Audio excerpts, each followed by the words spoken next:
Welcome back, ladies and gentlemen, to Bell to Bell with Bobby Blaze. I am your host, Professor Jeremy Vilmur, and joining us now, the man of the hour, too sweet to be sour, the Ayatollah of Jack and Cola, Bobby Blaze. Oh, man. Pin me, pay me already, man. I'm telling you. How are you, Professor? I'm okay, besides all the smoke. Oh, yeah, man. I heard about that. It's we're a little boxed in over here. The sky's the wrong color. There's just smoke everywhere. Picked a hell of a time to stop smoking, I guess, because the state's going to keep doing it for me. Yeah, I heard that, man. What do you say about at this point? This has just been you hate to blame it on a year, but it's been a crazy year, right? It has.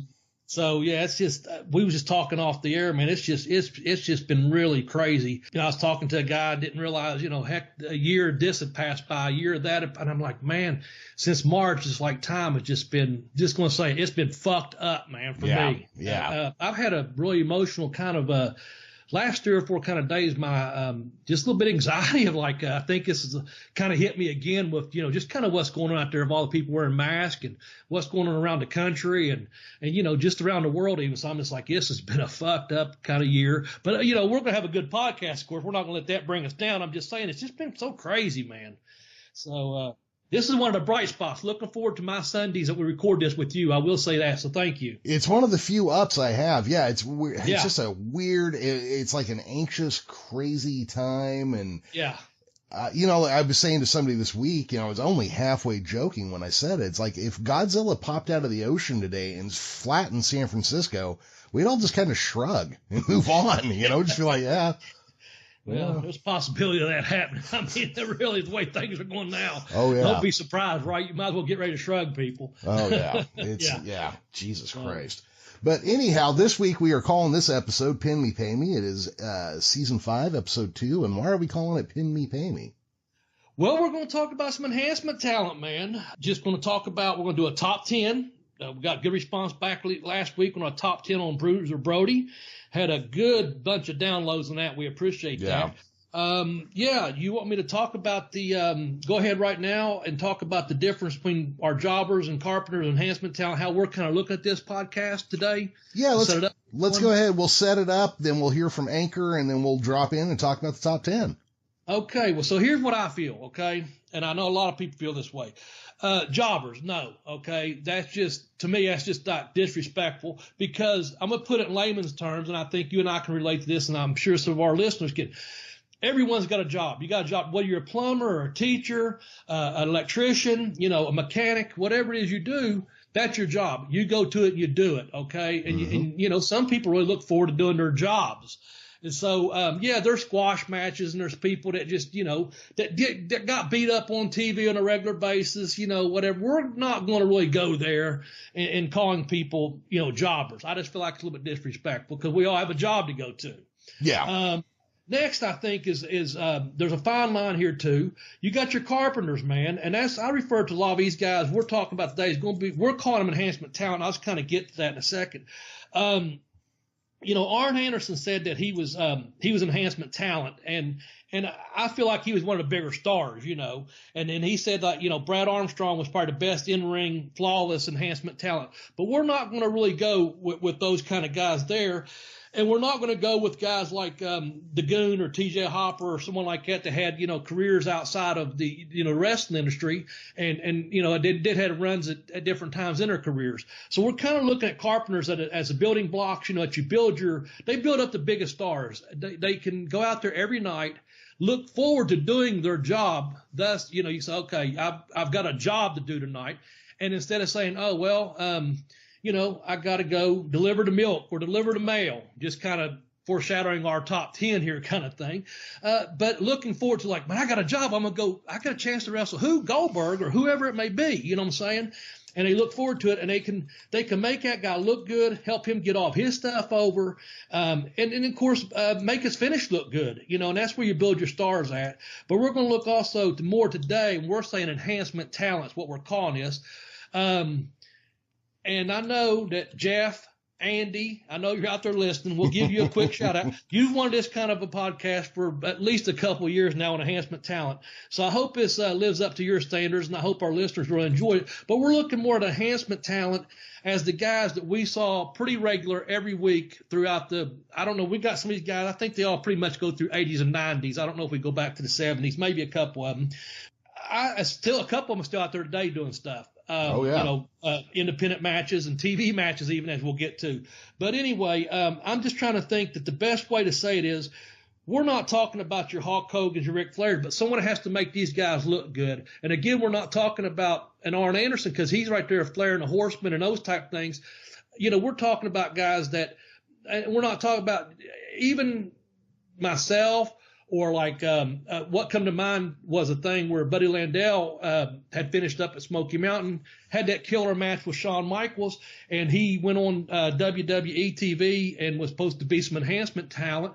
And I think Armand Johnson or someone beat him like really quick. Well, that doesn't make him a jobber. You know what I'm saying? Right. He had a job to do, and he stayed safe that night because, Ahmad, I guess, was a little bit rough with people and hurt people and this and that. But he treated them with respect and knew this is my job, And the same thing, that's why I'm looking at these guys here are guys that I feel like are the Carpenters that enhanced some of the best talent in the world to help them get over. So I hope I've clarified that for everyone. But let's just say, you can say pin me, pay me, but no to jobbers, Yeah. Before we dip out for a quick commercial here, I watched a little bit of Al Snow talking about quote unquote job guys the other day. Okay. And first off, I want to say Al Snow, that guy must have started wrestling less and working out more, because he looks 20 years younger than he did 20 years ago. Yeah, it looks fantastic. Yeah. Secondly, I've been watching a lot of little clips of him kind of giving wrestling insight and advice. It usually looks like he's teaching a class more than an interview. Man, I have learned more probably in a couple minutes of his videos on very specific topics than I ever have by checking stuff out or asking questions or reading books. There are some things that he just very insightful on, but he brought up job guys. And he goes, first off, you got to realize that we're not talking about doing the job. When we say job guys, we're talking about guys who a show comes through their town, they pack up their car, they go take the job that night. There you go. That's where that term comes from. So I was like, oh, well, shit, I didn't know that. Yeah. And Al broke in when he was so young, man, and such a good, phenomenal talent in the ring as well, and has such a great mind for the business. So I'm glad you're enjoying that. Yeah, he really is something to pay attention to. Yeah. Cool deal. Well, let's drop a pre-recorded message from Anchor, or are you going to do this live, Jeremy? Yeah, this is totally spontaneous. Oh. What do you say? We're going to do our Enhancement Talent. I think we've got a pretty solid top 10. I'm curious, do you have any honorable mentions? Because I didn't see one in your notes and I didn't send you mine. And I may surprise you with mine. I don't know. I may surprise a few people. But do you have anyone that you have that you'd like to see on our list, or made an honorable mention, or needs mentioning on this podcast right now? The guy I was really pulling for made the list. So I'm, Bobby, I'm going to defer to you. Okay. And then if a secondary person I'm thinking of isn't him, then I will pipe in. Okay. Well, do you know John Cougar Mellencamp? He is the second most famous person from Seymour, Indiana. Did you know that? I didn't know he was the second most, no. Yeah, because you know who the first one is? Who's that? The Hustler, Rip Rogers. Oh, Rip Rogers, yeah. He's from Seymour, Indiana. And of course, it's John Cougar Mellencamp. He appeared in a couple of his videos early on. And to me, that's who's going to make my honorable mention. I wanted to put him on a list, but I think Rip deserves a big shout out. And of course, he's a trainer down at OVW. He's trained over 50, I think it's last count, or 54 guys that made it to the WWE through the years.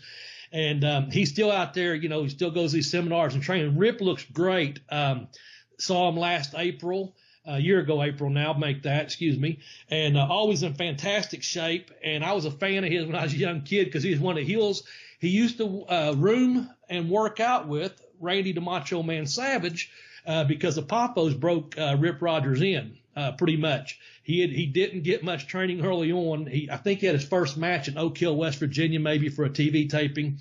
Floated around a little bit and ended up into the ICW International Championship Wrestling, and ended up rooming with Randy Savage and learning his craft. He credits the Poffos, to learning everything from Randy, and they trained a lot of people back then. But I end up on several shows in the future with Rip Rogers, several Bobby Fulton shows. He used to use Rip and myself, and we'd do singles, the captain's match like they did out in Dallas, and then we'd do a tag match, and Rip and I'd be wrestling Bobby and some other little baby face, back in the day. But anyway, I hope I surprised you there. That's my enhancement talent, because he worked territories also. He worked Puerto Rico, Japan, England. I know he worked up in the Maritimes where I worked. He worked down in Continental, and of course he done TV for WCW and old NWA, WCW, and WWF and E.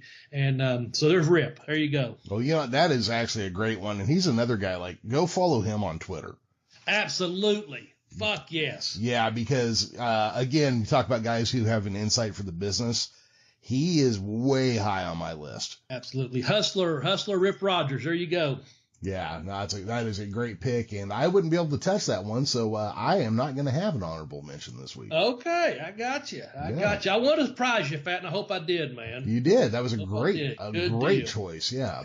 Yeah, I thought about it probably since Friday. I didn't have on that list all week. I wasn't sure what I was going to go, and I said yesterday, I was like, started Friday thinking, how do I do this? And we hadn't had them on our pre-list, how we do things. Start off like 15 different people maybe, and we got it down to 12 or so, and then we put them in order, and so with that, here goes our top 10 enhancement talents of all time.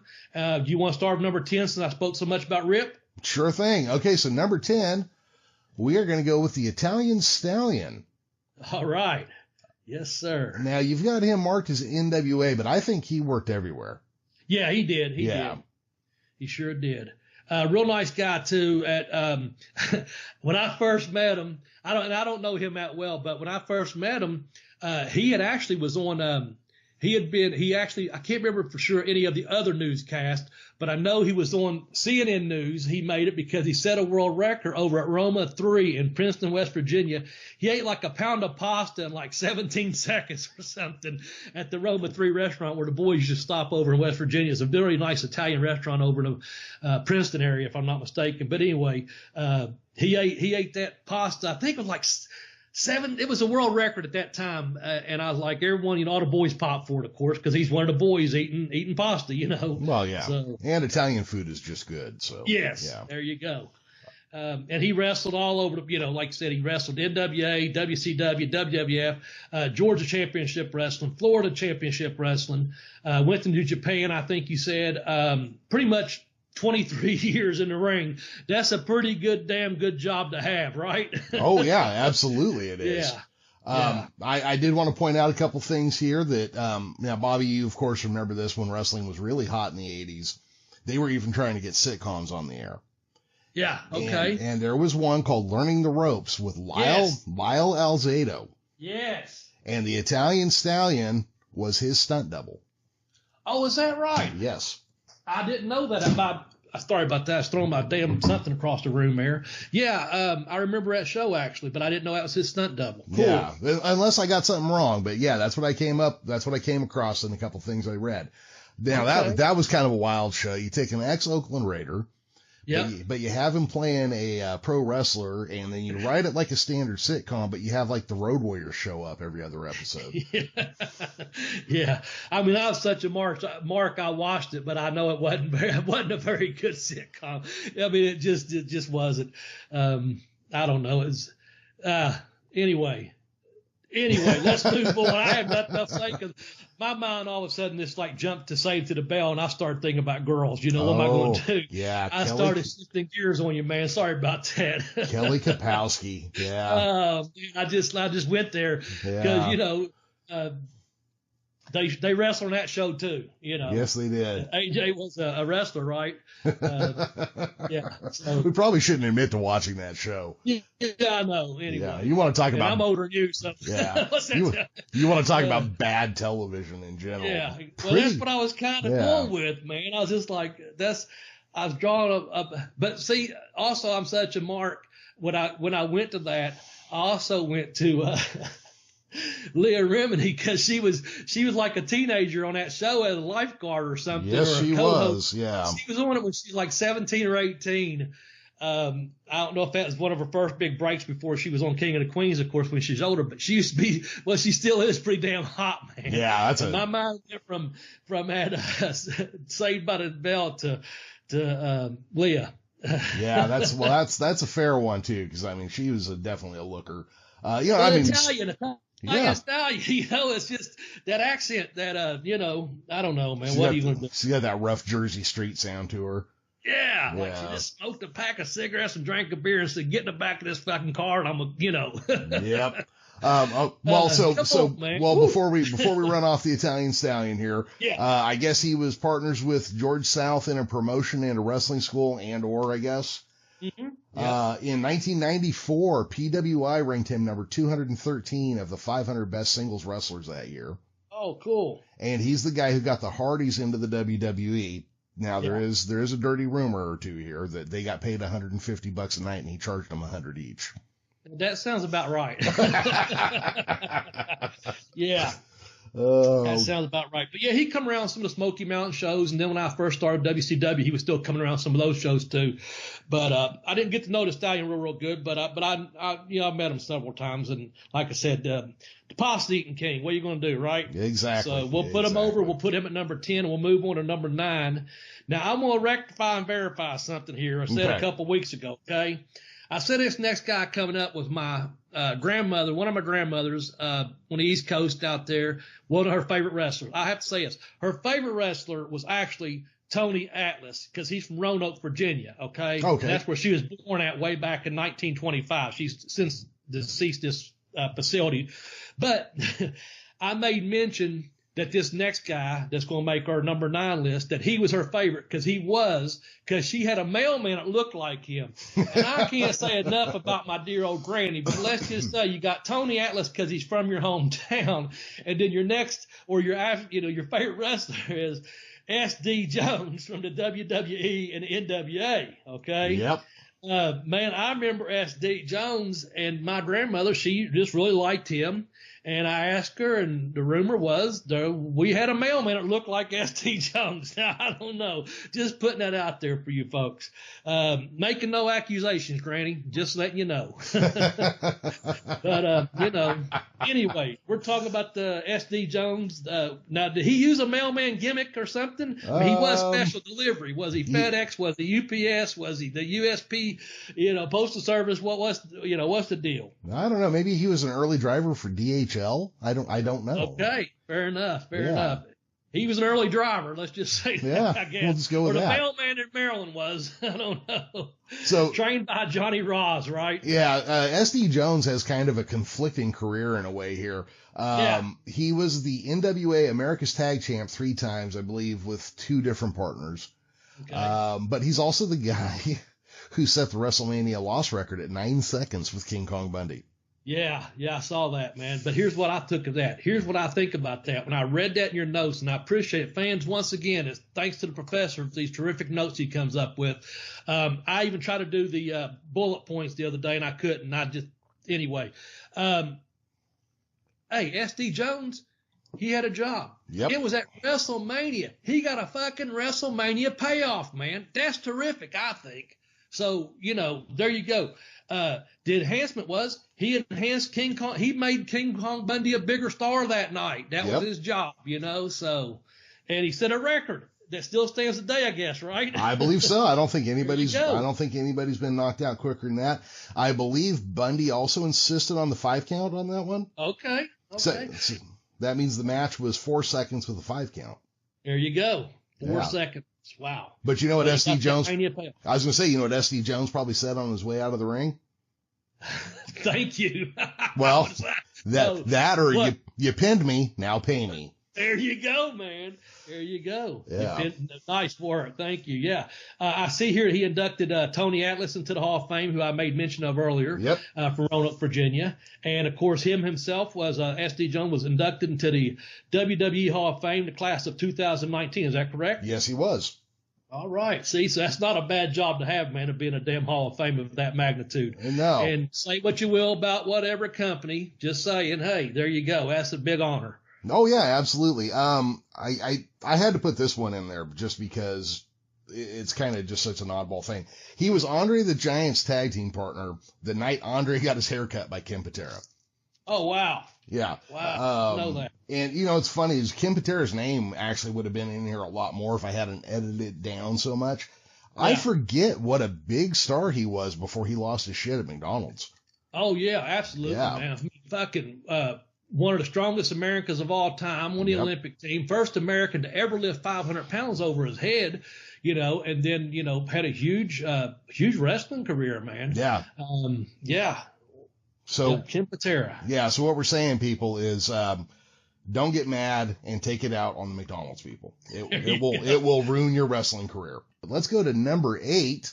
Okay. Which is Rocky King. Now, this is a guy I don't know a whole lot about, Bobby, so I'm going to ask you to kind of talk this one through for us. Okay, well, Rocky King, man. First of all, Rocky, one of the best guys you ever meet. Just a really good guy.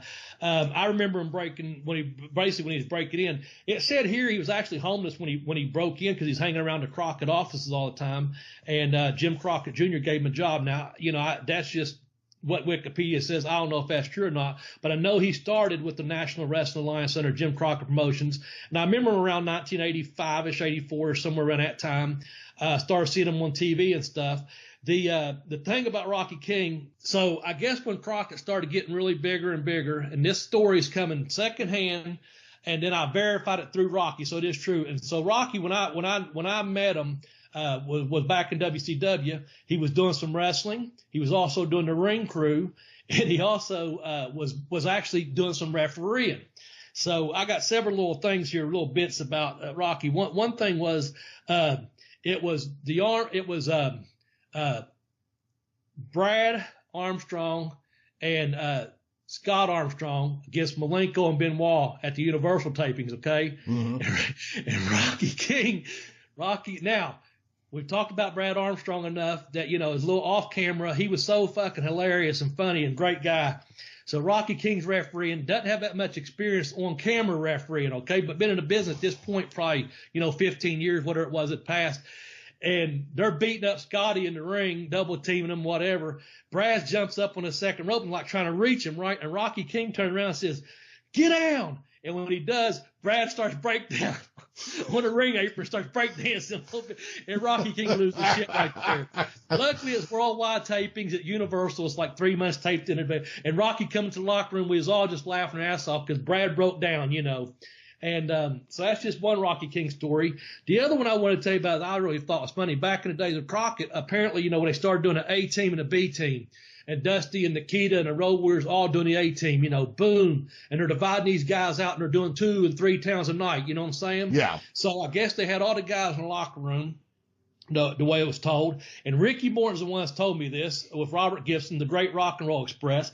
So anyway, I guess they started saying, okay, here's your A team. They named like Dusty, and they knew these guys were going here. And then here's your B team and the Rock and Roll Express, and the guys going that direction, So come Rocky King, they said, he's on the A team. They said, Rocky's going with the A team, I guess, to be enhancement talent, to open his shows or whatever, right? Right. Apparently, Rocky stood up and said, excuse me, Mr. Crockett. He goes, I think I'm going to go up the B team, if you don't mind. And he said, son, are you sure? He goes, whatever Crockett says, are you got a chance to be on the A team here, opening the matches and this and that. He goes, and I verified this through Rocky because, like I said, Ricky told me, and Ricky could tell it a hell of a lot better. But basically, Rocky said, yes, sir, I'm sure. He goes, because right now I make more money carrying a Rock and Roll Express's luggage around, driving them in and out of the buildings than what you're paying me, sir. So he said, okay. So Crockett let him go to stick with the Rock and Roll Express because he was driving them in and out of the buildings, and carrying their luggage in and out of the building so he can get out of so many people swamping him, And I guess Ricky and Robert both tipping him like $100 or $200 a night or whatever, plus what he's making for Crockett. But whatever they was paying him was fucking better than what he was paying him to wrestle. So that's a pretty good gig to have too. Yeah. And I met when I first got to WCW, way before that other show I was mentioning where he was refereeing. He was doing some ring work, and I asked him about that story, and we started talking and stuff. We hit it off right from the beginning. And I remember one night I was going to have to be some talent enhancement. I was brought in to do some work with and do about an 8-minute match with Booker T. The best from what I could tell from the booking I got there, end up being pretty much a 3-second squash match with I can't remember his name, but anyway, it's not important right this second of the story, because the important thing was I was kind of down about it, and I was making pretty good money at Turner Sports at the time, WCW, whatever. And Rocky come to me in the back, and we was talking, and I was like, man, I was supposed to do this, and this happened, and it was all just a clusterfuck. It all worked out, of course. Yeah. But he says to me, he goes, Bobby, look at me. Yeah, man, what? And he just takes, did your check come this week? And yes, it did. And he goes, get out there. Go out there, man. This is a fucking great job, And he was setting up ring at that time. Like I said, he'd done several different things. He had pretty much stopped rest part of it. But I was like, yeah, you're right, man. Fuck yeah, I got a check, Just the other day before I hit the road, FedEx drove up and gave me a check, Yeah. So I thought that was pretty cool, Rocky. And of course, I remember the story about him and George South when they went out there to Kansas City, I think it was. And they both told this story at one point or another. And I guess they were basically starving on the road, making $35, $50 a night, whatever it was. But you got your hotel and your living expenses, and you're just trying to get experience and stuff. But every time the Rock and Roll Express, again, to put them over, come to town, they made sure Rocky and George had food, shelter, got a good payoff and all that. So I really look forward to Ricky and Robert coming out there and talking to them and helping them and stuff. Oh, right on. So anyway, that's pretty cool. But yeah, Rocky King's just a good dude, man. I think he's over in Atlanta, Georgia area. I'm not sure if he's still in that area or not. But I hope he's doing well. I know that. I know he was doing some work with the homeless and food shelters with Jeff Foxworthy. I do know that Really? he was doing some stuff in Atlanta for that. Yes, as of a couple years ago, he was doing some stuff with a food and homeless shelters, if I'm not mistaken, food drives. And I know he was involved with some things with Jeff Foxworthy. It was pretty big to help raise some food in that area, food banks and stuff. Right on. Anyway, check that out. I haven't followed him for a while because, I'm not on Facebook and stuff. I just do the Twitter, which I'm going to plug right now. You can find me at Bobby Blaze at 744. You can find Jeremy here, the professor, at The Geekish Cast. Or if you're on Twitter, and I know there's one on Facebook too, but you just go to Bell to Bell Blaze, and that's on Twitter. And that's the joint account. And Jeremy will put his name if he writes something. I'll put my name if I write something. But generally, it's just an account that goes to help, support this podcast. And I appreciate it, man, very much if you give us a follow and maybe retweet some of our tweets and help build our podcast up. So anyway, just wanted to play that in there because I know number 7, unless you got anything to say about Rocky or our accounts or anything, I know you have something you want to say about number 7. Well, okay, so this is the one I mentioned last week by name as we close the show. Jake the Milkman Milliman. Here you have to help me out. Okay. He was just like a little hedgehog looking fucker in the AWA. I mean, he was in the WWF at one point too, but this guy had a losing streak. I'm just going to give you some of the names here. Okay. Ken Patera, Jerry Blackwell, Brad Ringens, Rene Goulet, Bobby Duncombe Sr., Bobby the Brain Heenan, Kurt Hennig, Larry Zbyszko, Billy Robinson, Nick Bockwinkel, the Crusher, the actual Crusher. Yeah. The Gagne, Jim Brunzell, Jesse the Body Ventura, Steven Regal, that's Mr. Electricity, not the other one. Yep. Kevin Kelly, and he was in several tag team matches against the Fabulous Freebirds. I don't believe he ever won any matches until towards the time when the AWA was about to close, and then he got 2 wins over Colonel De Beers. Probably one of the easiest to hate heels ever in pro wrestling because he was playing a South African racist apartheid guy during the days when apartheid was about to be forced to an end by other governments who would no longer do trade with South Africa if they wouldn't outlaw it. When he dropped quote unquote Big Scott Hall on his face with a pile driver, he compared Scott Hall to the O-ring that blew in the Challenger. Oh, jeez. Oh, yeah, dude, he used to just shit on it. He was a good villain. I remember hating the fucking guy, right? But how man, that list of names, how the fuck could anyone beat them guys? Well, you know what I'm saying? That's a tough list of guys to be in a ring against, man. Oh, no. I mean, absolutely, to be fair. So Jake the Milkman Milliman here at the ending days of the AWA has a turkey on a pole match with Colonel De Beers. Okay. Swipes the turkey out of Colonel De Beers' hands. The ref sees him holding the turkey, declares him the winner. So, one of the things, like I said, was this guy was like, this little hedgehog looking dude with, if I remember right, he had like a big beard and a rat tail haircut. Oh, God. Yeah, okay. And he was a pudgy little dude, right? And I remember before I knew anything about wrestling, you would watch wrestling, you'd see a guy like that come out and you'd just be like, oh, fuck, what is this guy? This guy is going to get killed. What is he even doing here, right? Yeah. And then you learn about wrestling and you realize these guys went to school. These guys trained. These guys knew what they were doing. This was their job, and their job was to make other wrestlers look better. The reason these guys look like super badasses is because guys like Jake Millman and all the other guys on this list were good at their jobs. Yeah, absolutely, man. Absolutely. Wow. That's awesome, man. I love that. I remember, but not nearly in detail like you do, man. That just blows me away. So yeah, I don't remember the first match I saw him in. But I think it was against like Nick Bockwinkel or one of those stature guys. Yeah, and you're just like, fuck, they're gonna kill this fucking guy. Why is he even? Who let him in the building? Now, let me ask you this. Yeah. The milkman, where did that come from? Was he a milkman? I think it's his real job? I think it's just because his last name rhymed with it. Okay, just making sure if that was an offshoot of anything. I just kind of wanted to make sure. So it's basically a play on his last name, Milliman. That's Milkman Milliman. That's the way I understood it. Now, okay, I got to close with two things here. Back in 2016, the WWE premiered a wrestler named Gary the Milkman Milliman in Jake's honor. Oh, okay. But also in 2008, Jake Milliman and Frankie DeFalco won the AWA tag team titles from the Heartbreak Express. How 18 years after the AWA closed. So I got to looking around at this too. There's a guy out there right now claiming to be AWA champion, and Steve Corino like 10 years ago was AWA champion. Can you just say that, if a company's out, can you just like be like all Inoki about it and just be like, oh yeah, I'm the AWA champion? Because if so, I'm the AWA America's champion. There you go. Mm-hmm. Ladies and gentlemen, you heard it here first. The AWA American champion, Jeremy, the Professor Vilmur. That's now right. You got that to go on your title, Captain. Mm-hmm. All right, I like that. Put that American on the old resume? Title. Yeah. Yep, add another notch in your belt loop there, brother. That's right. So, good deal. Yeah, I don't know about that. Yeah, what can you say, man? I don't know. Congratulations, right? Oh, yeah. It just made me wonder because it turned out Inoki carried the NWF title for like 18 years after the NWF closed. Yeah. So I just got me wondering, like, so if a company's gone, can you just say you're the champion?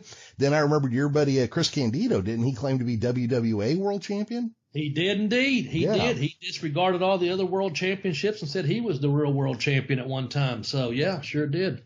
Sure did. Yeah, I think I saw some pictures of him the other day on Twitter passing by. I thought that was pretty cool to see him back when he was in shape and stuff and in his younger days. Brings back a few memories, of course. So, yeah. Yeah, he had that big old chunk of a belt that just looked horrendous, man, that he come into Smoky Mountain with. Of course, at that time, I had a really the junior heavyweight title that Jimmy had gotten for me. I think it was actually owned by Scotty Armstrong. It was really a red, white, and blue, real nice plate. It was a U.S. Junior heavyweight championship belt that we used, and it was just beautiful, man. And Candido was always putting that belt down. Of course, the climax was he was going to throw it in a fucking river on me, and I got there just in time, and he ended up throwing my ass in a cold river, which was a lake, but nonetheless, it was cold, and it was cold as a horse heart out there, I'll say that. And I went in there, had a pulled MCL, and I had a big brace on my knee. I couldn't hardly run once I got out of the mud and the gook and the water to chase his ass down. Which I could have had I not had that knee brace on, but he got the best of me. I had to get out of that water and try to run, and I was wet and had the knee brace on. He's just pulling ass away like, you Candido, you son of a, and they went, beep. Of course, we had some turkey matches. I was going to bring it up earlier when you was talking about when Millman had the turkey on a pole matches. So yeah. Anyway, good memories. Like I said, I like sharing that story with you. But with that said, let's move on to number 6. How's that? Yes, let's do. So go right ahead. I'm going to tell you his name, then you tell us a little bit, and then I'll say one quick little thing. I only met this person. I met him a couple of times probably, but just once in a real funny way that happened. But go ahead, Mike Jackson. All right, now, so Everyone remembers Mike Jackson, I think. Action Mike Jackson. Action. Oh, yes. Good recall, Professor. Yeah. So Mike Jackson wrestled in the NWA, I believe WCW, several territories in the NWA, AWA, and Mid-South as well. Yeah. Let's see. I kind of question putting him on this list because, well, he's the toughest old bastard on the planet because he was just on TV 3 months ago kicking the shit out of Johnny Swinger on Impact. Yeah. And he was walking the ropes and diving off the third turnbuckle. And I'm afraid if we call him a job guy, is he going to come kick the shit out of me and take my American title? Is that what I have to look forward to? You may have that to look forward to. I just know this, okay? I know he worked for WWF as well. I know Johnny Swinger, by the way, and I know he has a good little talent there. But when I was in WWF way back when, in the early 90s there, just by quick story about Mike Jackson, here might be your way out of it. Okay. I just remember I wrestled someone down in Florida doing an enhancement for TV. I really don't recall who it was, to be honest with you. But anyway, Mike Jackson apparently brought down a bunch of guys from Alabama to do the TV tapings or, quote, do the jobs for that night, pack your bags, like you said, get on the road, go down to the arena and do your job. And so apparently, and I don't know who these guys were, if they ever wrestled again or what have you, they could have become big stars because everyone looked and laughed kind of. Yeah. But apparently, they were hanging back and Mike Jackson ready to leave the arena and he yells back, goes, who did I bring with me? Did I bring a bunch of wrestlers? Did I bring a bunch of marks? And I guess the guys he had brought down were over there getting autographs from the guys that they just put over on TV. So he just buried them right there in the locker room. I always thought that was pretty funny. That's only one of the stories I have about Mike Jackson because he buried the guys he brought with him. Did I bring wrestlers or did I bring marks? And so anyway, if you're out there, Mike, Jeremy, the professor of Vilmur, he has that American AWA title. I'm not saying he's put it online right now, but if he does, maybe you'll be first contender. How's that? See, I can't even use being an old man with a bad heart to get out of this. The guy's 25 years older than me. Yeah, he's in great shape and is good wrestler. I think he caught wrestling too in school. If I'm not mistaken, I think he was a wrestling and football coach. You can check that out, folks. But I know one thing: he was a hell of a good damn TV enhancement guy because people would specifically go in and ask for a guy like that back in the day. Oh yeah. Make them look good on a Saturday morning or what have you. Well, and the other thing is, if you go to facebook.com/action.mike.jackson, you'll find him. There you go. All right, Mike, we're putting you over there, buddy. Speaking of which, before we go on to number 5, Jeremy, I'm going to give us a book plug real quick. How about that? That sounds fantastic. Since we're talking about enhancement guys and we keep using the phrase pin me, pay me. There you go. Thank you. That's what I was waiting for the segue. Mm-hmm. So my first book is Pin Me, Pay Me, Have Booth Will Travel. So all my books, I got ebooks available, but my main 2 wrestling books are available on Amazon. But I'm going to tell you a quick way that you can get to Amazon. And also, if you purchase a book, this show, the Bell to Bell Bobby Blaze podcast gets a little bit of kickback on it, and we appreciate that. So the way the professors lined this out, if you go to tinyurl.com/blazebook1, that'll take you right to Pin Me, Pay Me, Have Booths Will Travel. And that was my first book that I came out with. I appreciate that very much. If you purchase one for a friend. It's probably not kid friendly, so don't purchase it for a kid. This is an adult, just like adult arena here, like we do here on the podcast, of course. My second book which came out a couple years ago, called I Kicked Out on Two, The Education of a Wrestler. It just talks more about, life outside of wrestling. Some stories back when I was on the road and traveled. I'm going to share one with you here in a little bit, actually out of the book. But anyway, if you go to tinyurl.com/blazebook2, that'll take you right to the site. You can download the books or ebooks or anything, but if you purchase the book, which we appreciate, I get a smile on my face. The professor gets a little bit. When I say, folks, when the show gets a little bit, it's just a little bit, but it does help. The Amazon affiliate program does give the professor some kickback, and hopefully that'll help, sponsor our show a little bit, and we appreciate that very much. So again, pin me, pay me, have boost with travel. That's at tinyurl.com/blazebook1, or I Kicked Out on Two, The Educational Wrestler. Go to tinyurl.com/blazebook2. That's cool, Professor. How are you? Wow, that was a nice segue, and I keep thinking about a couple things here. This week, our Bruiser Brody episode did our first big 24 hours that we've done since we've been back. We had we had 120 listens in the first 24 hours. So, guys, I'd like to see if we can get to 130 this time. So, nice. As you're listening to this, if you could just go and share it, tell a friend, tell a graph, tell a pro wrestler, tell somebody. There you go. There you go. That's coming. Tell a friend. Good one. We do appreciate it, and you would send me the updates on that. I do appreciate that very much. So it was how many, 120 in the first 24 hours? Yes, sir. All right. Yeah, let's shoot for 130 this week, folks. Yeah. So if you're listening right now, go ahead and tweet it out, or tweet it out a couple times. Let's try to get this to some new people that haven't listened to us yet. We're hoping to be by, in the next couple months or next couple weeks, actually up to 200 in the first 24. Cause, we've got some momentum since we've been back. We have actually changed our recording schedule because we were going to have a lot of breaks built in so we didn't burn out, but we realized getting to and maintaining momentum was going to be more important. So, we're making a commitment to put these shows out regularly, and, we'd like a little commitment from you guys to help us get the word out. Absolutely, and I appreciate that, guys. First 120 that listened, and how many that end up downloading it, we appreciate it very much. Yeah, absolutely. Thanks, wrestling fans. Thanks. Absolutely. All right, Bobby. Now, this next fella here is another guy you're going to have to clue me into a little bit. We got number 5 is Bob Cook.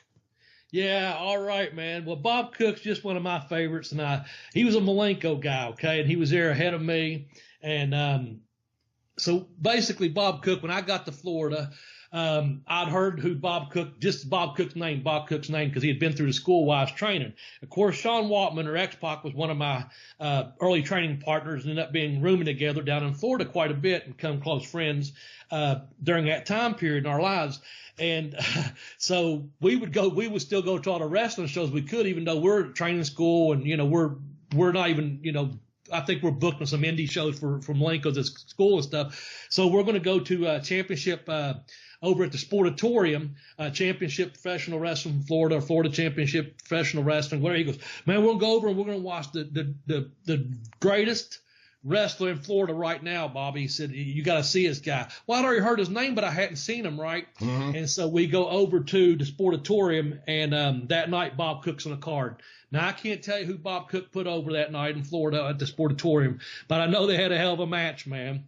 And so can't remember his friend's name that was with him. It was a bodybuilder type guy. So we all go to the Village Inn to eat afterwards, and I get to meet Bob Cook after hearing all these great stories about Bob Cook, because he also wrestled as the superstar, okay? And I know there was a little bit of heat there, but he become the mass superstar in Florida. And Bob could just work his ass off. I always kid him. You've heard me say it on this podcast before. I said it in one of my books. Bob's got the second greatest punch in professional wrestling. The first being, Bobby Eaton, beautiful Bobby Eaton. Something about the Bobs and the Bobbies. We know how to punch. Working, So, but we're sitting at the Village Inn, and Sean and I sitting there with Bob and one of the other guys that done Florida TV at that time. And Bob Cook just looks up and he goes, so don't even look at me. He looks at Sean and he goes, because Sean knew him for years at that point, because Sean was such a young fan, and Bob's closer to my age, and there's a little bit of age difference between Sean and Bob and Sean and myself. And he goes, so is this guy the drizzling shits or can he work? And I'm sitting right there like, come on, man, right? You know, because I'm thinking I'm just learning. I'm doing the best I fucking can. But he also knows I'm Kentucky. He's heard my name, and I think it's a rib. Looking back, you know. But yeah, Sean goes, no. You know, he's learning to work, man. He's gonna be all right, you know. And so Bob started putting me over at that point, and I went and done some TVs eventually, and he was there in Florida as the Masked Superstar, which of course was a takeoff of the, you know, Malenko had originally managed and helped Bill Eadie at one point, you know, at that deal. So that was a tie in there.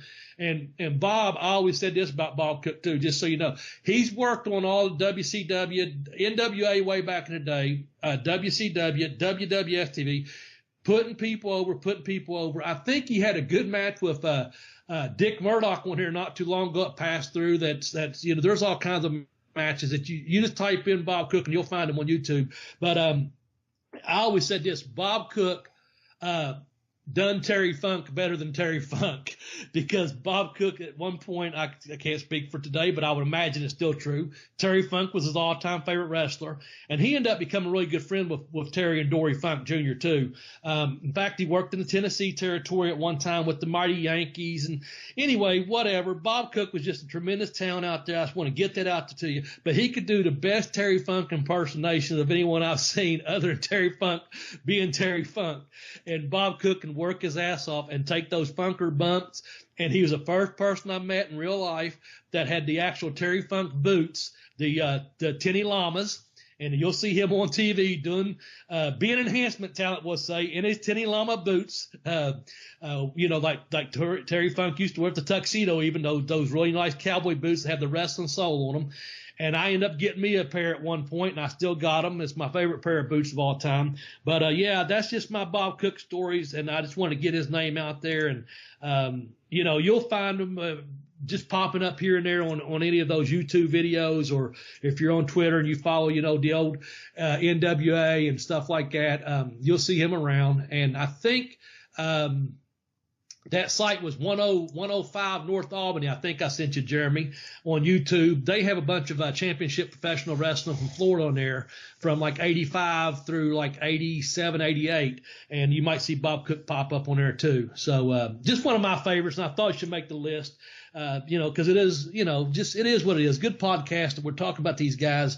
And he knew what his job was, and he was good at it, by God. Yeah. Okay. So I'm going to have to go check him out, because I do not know much about him. Bobby, I want to say that the channel name you sent me was 106 North Albany. 106 North Albany. Okay. Yeah. Thank you. If you get a chance, check it out. Yeah. Now I'm doing that from memory. My memory's shady as hell these days. But yeah. Well, hopefully the next guy or two you're going to be called, because that's all I really want to say about Bob Cook. But I know you know a lot more. Even though I know who this guy or these guys are, I'll let you talk a bit more about them for number 4, since I talk so much more about Bob Cook on number 5, okay? All right. So number 4 is the Mulkeys. Oh, hey, we're the Mulkeys. That's so these guys had a 0 and 180 record. But they were NWA Saturday Night, man. If there was a tag match coming up, they were the cats standing in the ring already. Is it? Yep. I didn't even put their names down. Randy and David, I think, were their names. Of course, I didn't even bother with their first names, because in my head they're just the Mulkeys. You know, they're one thing made of two people. They did get one win that I could find, definitely, and that was against George South and Gary Royal as the Gladiators. Yep. Let me stop you right there real quick, okay? Mm-hmm. I was teaching school at this time. I hadn't gotten to the business yet. I was trying to break in, of course, in the mid-'80s there. And I was an instructional assistant at school. And when I got to school on that, man, of course, all these kids knew I was a wrestling fan. When I got to school on that Monday after they won, man, every kid that knew They was like, the monkey's got to win. The monkey's got to win. I ran this computer lab for these kids, and they would come in with their special teacher would send them down to learn computers. Again, this is mid-'80s, folks. 3.5-inch floppy disk out there, Geek is cast, you know, new computer system for the school system in a small town. But anyway, all these kids would come in between every class. They was like, hey, Mr. Smedley, the monkey's got to win. The monkey's got to win. So anyway, go ahead. Sorry, that caught me off guard. Now I could only find. Well, I just thought of it. It's true. No, that's. I popped when I saw the notes and it said 0 and the 180 record. I popped for that. Yeah. So apparently that was before they got the win over the Gladiators, or those are Goldberg numbers. I'm not really sure how those work. They might have been inflated a little bit. Yeah. So now what I could find, or one of the things I could find, is that guys like to work with these guys so much because the Mulkeys put the other tag teams over so well, sold so well, that guys like the Road Warriors would tip back to them after a match. They'd like take some of their payday and pay the Mulkeys with it too. Yeah, nothing wrong with that, man. No, it's and I'm glad to hear that's a thing because having, like, when I was in high school, I was a dishwasher, and having the bartenders give you money at the end of the shift was always really nice. Yeah. Being a bar back, same thing when you're a bar back, that bartender kicks something back, you know. By the way, it's Bill and Randy. I'm sorry. Bill and Randy, okay. I was drawing a blank on her name too when you said that. I just want to let you know that's who it was. Bill and Randy, by the way. So no disrespect there, guys. Yeah, that was completely unintentional because I did spend hours yesterday reading about you to make sure I had all the shit in my head, and of course that's what fell out were their actual names. Yeah. So apparently it was Jim Cornette who coined the phrase Mulkey Mania, which is a phrase that lives to this day. If you go to a local wrestling show and they're in the neighborhood, you got people there with Mulkey Mania signs and shirts. I don't see. It was after the Midnight Express beat them. Cornette made a offhand remark about Mulkey Mania running wild, which is really him shitting on the Hulkster. Right. Not even talking about these guys because these guys were doing their thing, right? It was him taking a jab at Hulk Hogan. Yeah. That's pretty funny. And them guys, though, they would take those crazy ass bumps. There's I've got it saved under my locks. It's been about a month ago. There's a spot at fucking Bobby Eaton suplexes one of them on the concrete, man. Body slams him and suplexes him on the concrete. And there's another one of the guys just running through the ropes. And they're taking crazy bumps for all these guys. No wonder Road Warriors. I wouldn't be surprised at the Midnight, probably Rock and Roll. I wouldn't be surprised if all these guys didn't give him guys a little bit of kickback, like you said. You know what I'm saying? Yeah. So, yeah, deservedly so. Because they made everyone look good, thus being enhancement talent. That's it. That knew their job. That's it. Well, that's, these guys who look like they could stomp the shit out of you, it's guys like the Mulkeys who gave them the look of being able to do that. Yeah, especially when you got guys built like the Midnight Express, and then of course you jump up to guys the size of the Road Warriors and the Rush and the stuff, and then you got the guys in there, the Mulkeys, that Bill and Randy from down in I can't think of the town there in South Carolina, Anderson, South Carolina, wherever it was, and they're up there doing TVs every week, and like you said, people saw. And if that wasn't inflated, you're talking about 3 out of the 4 times in a month to get to that 0 and 180 record, over the course of a year and a half there, Mm-hmm. Man, that's pretty cool, man. And I think those guys still make some appearances at these shows, if I'm not mistaken, some of the trade shows and stuff that go around, autograph signings and stuff like that. Yes, they do. So that's cool. Yeah, I saw that's that. Real cool I did come across that yesterday. I hate when that happens. I had a thought that I was getting ready to say, and then the whole thing fell apart. Yeah, that's okay. Well, you know what? Then we're just going to keep moving here. Keep on moving, man. Let's go to number 3, man. Yeah. How about this, Professor? Do me a favor. Yes. You've done an excellent job organizing all these notes. Give yourself a pat on the back, would you? Oh, well, thank you. Thank you, everybody. I don't want to use the word hero casually, but I do appreciate it. Yes, thank you. Well, in honor of number 3, you can pat yourself on the back. Barry Horowitz, okay? That's there it. There you go. Barry Horowitz coming to number 3. He was trained by the Malenkos, man. He was another Florida guy. Now, I don't, I've heard everything from him having 2 left feet to dropping out and having to come back and start, because he got frustrated. And of course, I knew he had been through the school, but at the time I'd met him, though, he was doing TVs for WWF, like real regular, or got to know who he was, that he was a Malenko trainee as well, is what I was getting at, and that he's making over six figures a year doing TV at that time. And I can't remember which WrestleMania it was, but I know, not to speak out of school, but basically while I was at the school, someone made mention that the WWF at that time used to send all the talent that was on the roster a little bonus around WrestleMania time, and like he wasn't even on the WrestleMania and got like a check for like $1,500 or something. You know what I'm saying? That's just how good they were. He made good money back in the day. But before that, of course, he wrestled down in Championship Wrestling, Florida, and built himself up. So I think Barry ended up making a very, very good living for himself. I didn't know some of the other names he went by, but I do recall he went by Winless Jack Hart down there. And then on that Battle of the Belts you had sent me, he was being managed by what's his name there, Percy Pringle, and he was the NWA Florida Heavyweight Champion. Yeah, and he lost on that 1985 card or whatever it was there at the Sundome there in Florida. But you want to add anything? Because I got a little funny Barry Howard story I'm going to share with everyone. So I want you to talk about Barry, say what you want to say, and I'll tell you a funny little story, and we'll move on to number two here. Well, so, there's parts of wrestling that have very troubling racial history. And I remember one of the first times I was convinced that wrestling was a little more racist than I realized is when Hava Nagila played while he was on his way to the ring. I was like, ooh, I don't know if that really plays the best.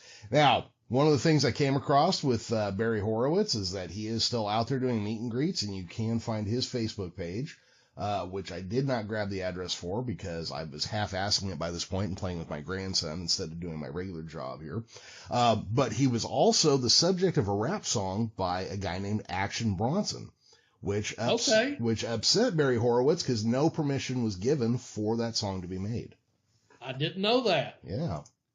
I didn't know that. Well, I'll tell you a funny little Barry Horowitz story, and we'll go on, okay? Now, I got to know Barry eventually. I met him on several shows here and there, and then we got hired into WCW back when I got hired in. I was doing some contracts and this and that, and Barry came back into the scene.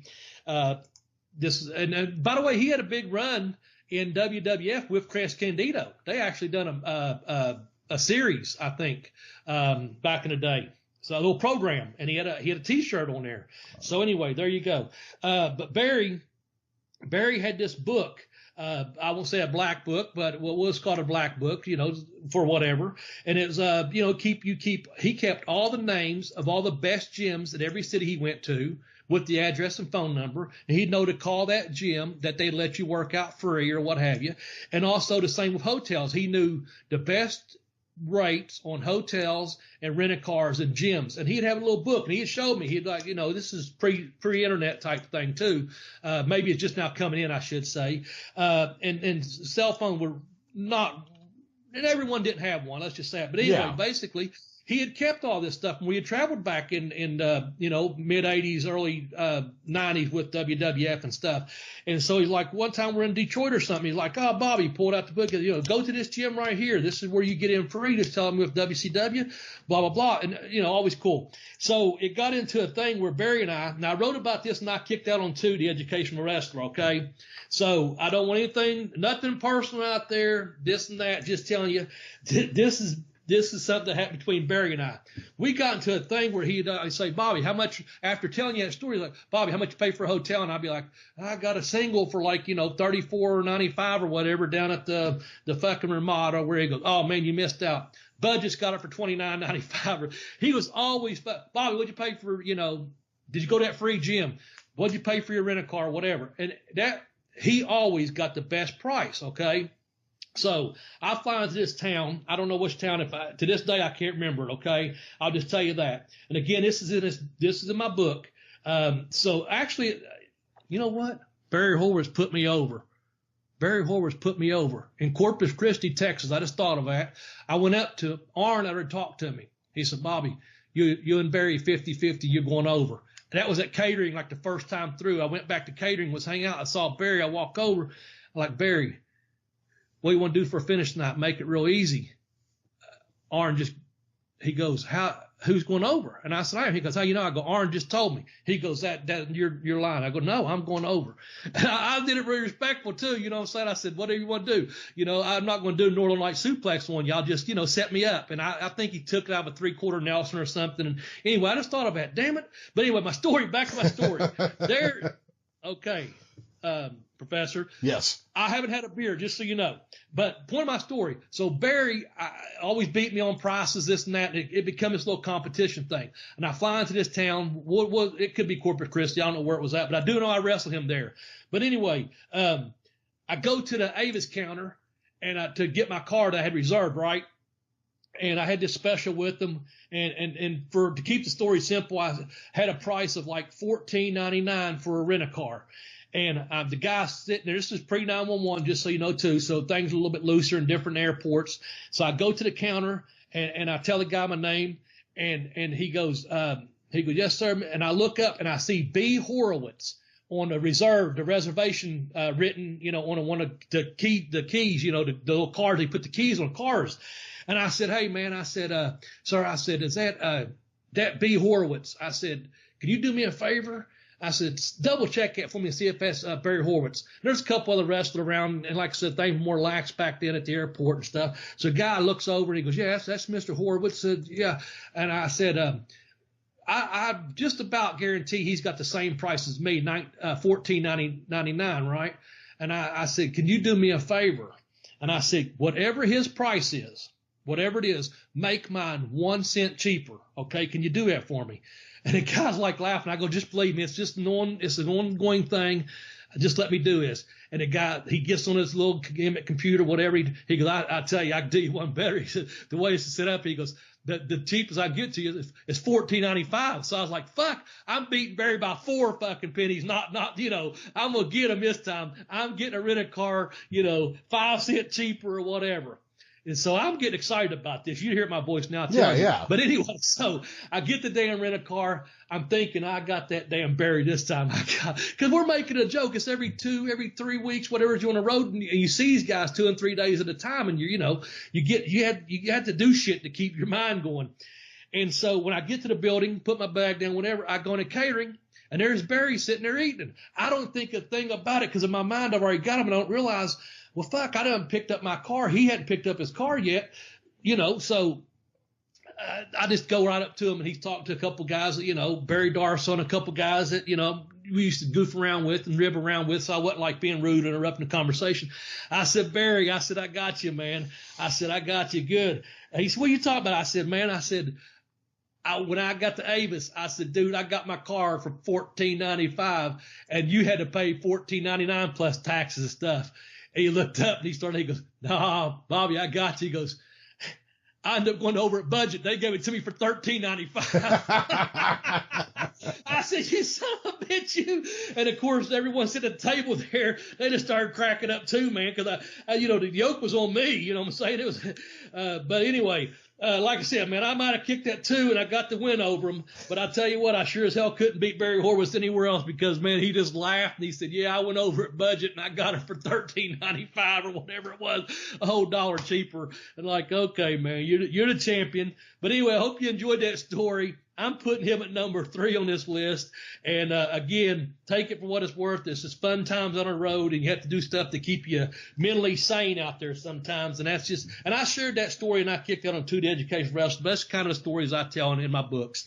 So anyway, Barry Horowitz, pat yourself on the back. You're number 3 on the top 10 Bella to Bella Bobby Blaze podcast, all-time enhancement talents. I'll let the professor take you to number 2. All right, with number 2, we are going to go to Steve Lombardi. All right, man. Tell us all about him, because everyone has to know one of, if not, who Steve Lombardi is of all the gimmicks he had. Yeah. So the younger members of our audience aren't really going to remember the Saturday and Sunday syndicated wrestling programs that we used to get. Yeah. But they were usually 5 squash matches in an hour. Mm-hmm. And I could swear I saw 5 episodes where Steve Lombardi was in every match. I can believe that. Yeah. No, this guy had a long wrestling career, 33 years with the WWE. Yeah, that's a long time. That's great. Yeah. That's good talent enhancement. Yeah. Now, he is also one of the few guys I could think of that was always kind of in the enhancement position, but he was actually managed by Bobby Heenan early in his WWF career. Okay. So I don't know if they had plans for him and just realized like this is where he shines. I don't know what happened, but I just thought that was interesting to point out because Heenan was not the kind of guy who usually took clients that were not, quote unquote winners. Right. Yeah.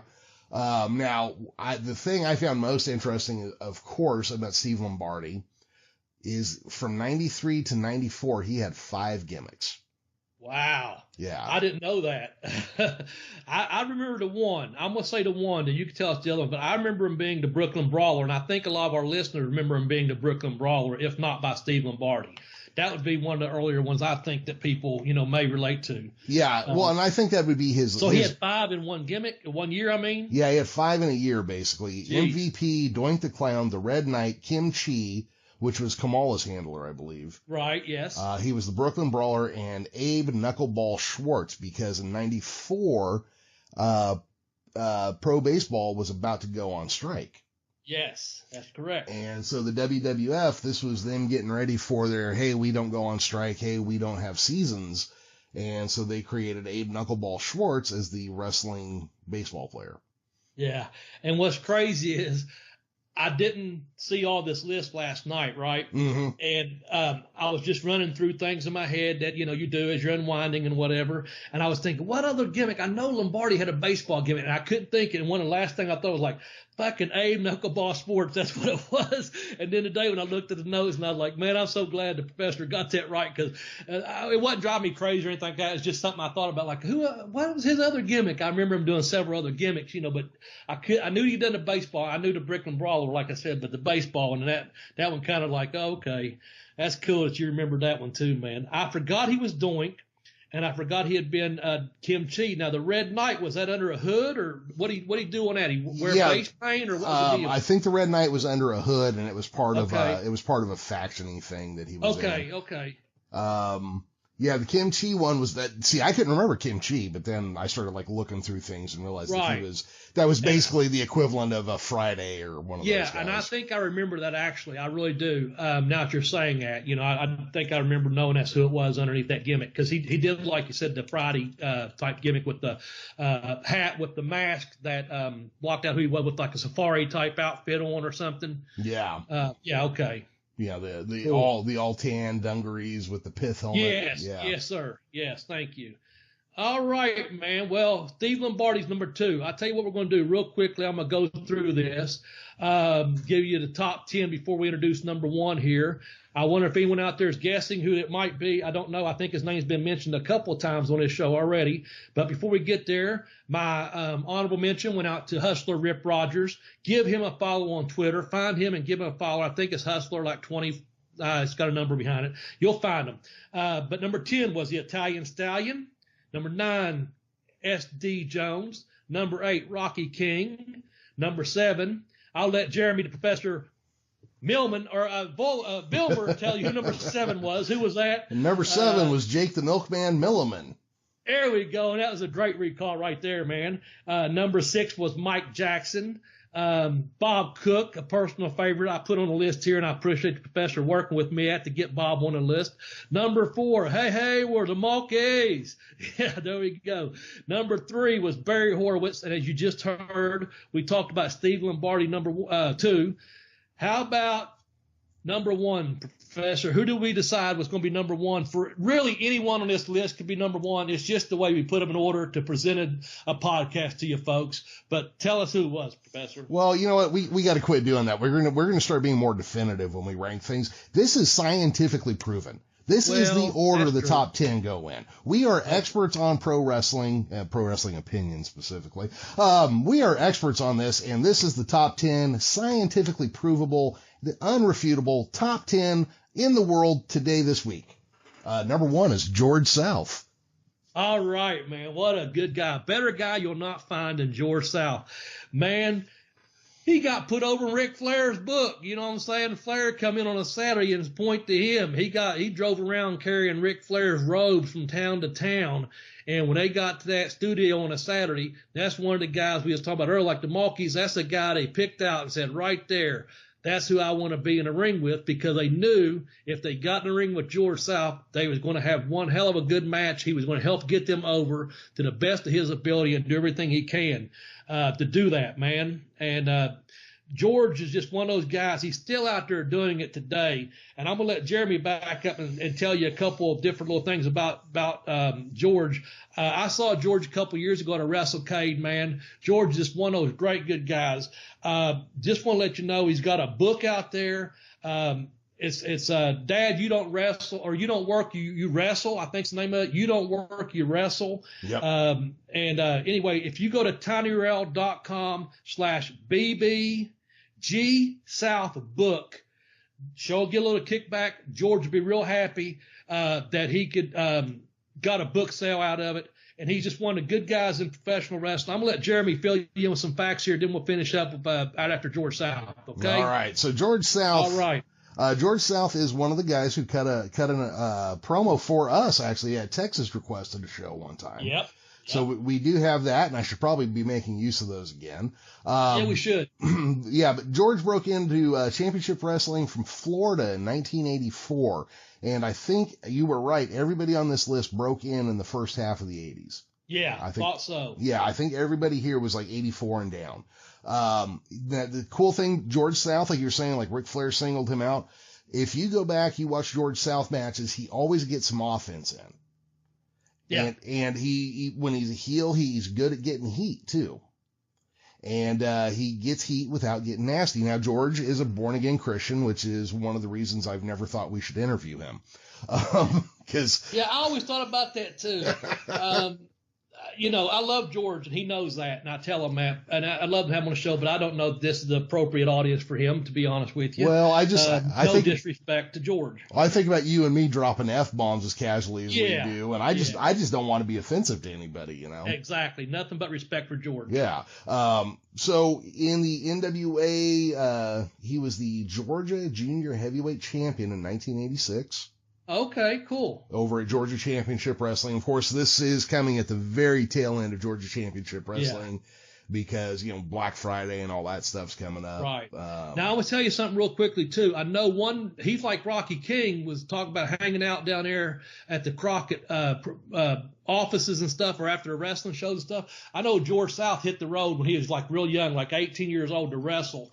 And one of the ways he got on at Crockett, he would go over there and he'd be mowing a lawn, if I'm not mistaken, at the Crockett offices and stuff, and willing to drive, like I said, Ric Flair's robes around and stuff. He was willing to do whatever it took to get a job in professional wrestling, because there's guys that love the wrestling business so much that when you're in it, you do not care to go out and do your job for that night. You look forward to it and you love your job that much. And then from there, so around 84, 85, after Florida Championship Wrestling, and then going into Crockett's, and now he's up to 86 with the NWA Georgia Junior Heavyweight Championship, going professional. I just want to let you know, if there's a will, there's a way, and George made a heck of a career being talent enhancement, man. Yeah. So George also, I hate to use, there are certain terms I hate using, and moveset is one of them, but I have to use it really. So George's moveset is really put together to honor stars of the 60s, 70s, and 80s. Wahoo McDaniel, Blackjack Mulligan, Brute Bernard, Two-Ton Harris, Paul Jones, Ricky Steamboat, Tully Blanchard, the Andersons. So he kind of picks and chooses moves that he can flash back to, like, guys who were his favorites. Yeah, and Paul Jones, number one, Paul Jones, he let George South do that gimmick, so George South does the number one George South too. So he did get to do that. Yes, that's check that. You can check that out. Fact checked on that. But number one, Paul Jones bestowed upon him out of respect for each other. I guess he told George South he could use the number one George South gimmick. That's pretty cool. Anyway, I didn't realize that was like an official thing or anything. And then I guess really the last point about George is that he is active in the ministry. So like guys like DiBiase and Nikita Koloff. Could you imagine like going to church and there's Nikita Koloff like preaching? There you go. That'd be kind of wild. And that's why I say, Jeremy, I just want to put this out there. Nothing but respect for George South. He ends up being number one. He's got that book out there. Dad, you don't work, you wrestle. That's why I say, because I'm thinking he'll put some of his book money back into his ministry. And it probably says that right there in the book. I'm pretty sure, it does. But go to tinyurl.com, BBG South book, and the show will get a little bit of kickback, and George will be happy about it.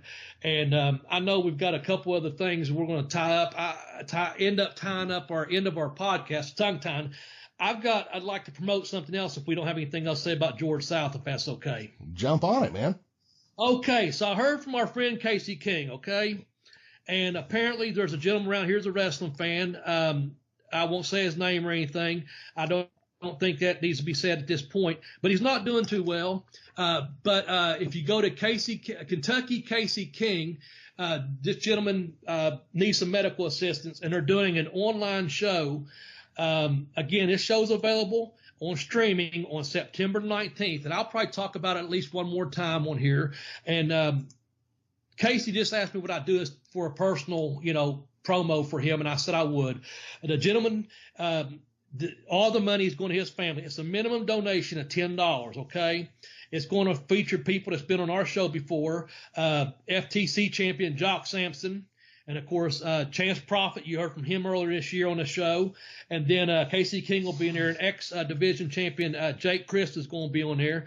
But anyway, if you need any information about that, just hit Casey King up at KY Casey King across all medium platforms, all social media platforms. Casey, there's your plug. I hope you do good on the show. I know I'm going to personally just donate $10. There's going to be no fans in the building. I know that. I know he invited me. I'm going to say right now, I will not be at that show, folks. No fans or not. But I'll support and donate at least $10, and I hope you do too. Again, just get a hold of Casey on his at KY Casey King, and I appreciate the professor letting me promote that this week on a podcast. And I have to say, without running too much farther on my words here, Professor, thanks for putting these notes in order like you do, and thanks for all the work you do on this podcast. And I know this was an official top 10, like you said, and it is a perfect top 10 this week. So thank you. Well, thank you. I mean, obviously, this is a shared experience. Both of us put this list together. I do want to say, if you have a spare $10 and can help out by picking this up through Casey King, again, that's at KY Casey King. Also, you may have the chance for just $10 to watch Jock Sampson get his ass kicked and lose the title. And there's no better way to spend $10 as far as I can tell. There you go. Yeah. There you go. All right, man. Well, I'll tell you what, I'm going to do it, and I'll let you close out the show. Folks, listen, I don't know what to tell you, man. We talked about anxiety earlier in the program, just anxious times out there and stuff. The best thing I tell you, man, is wear your mask, wash your hands, social distance. But for goodness sakes, man, and believe me, I'm just kind of experienced this myself this past weekend. Take care of your own mental health, the anxiety levels and things of what's going on out there in the world and stuff. And Professor was talking earlier about the fires in California and just everything that's going on, man, in our country and in the world. Take care of each other and be kind to each other if you can. And if nothing else, be kind to yourself and give yourself a mental break sometimes. And just realize, just try to do the best you can every day and get by however you have to get by. It's not preaching to you, nothing like that. Just let you know, just do your best and be kind to each other and be kind to yourself. And anyway, that's what I have to say, Professor. Thank you. Until next week, everybody. Bye-bye.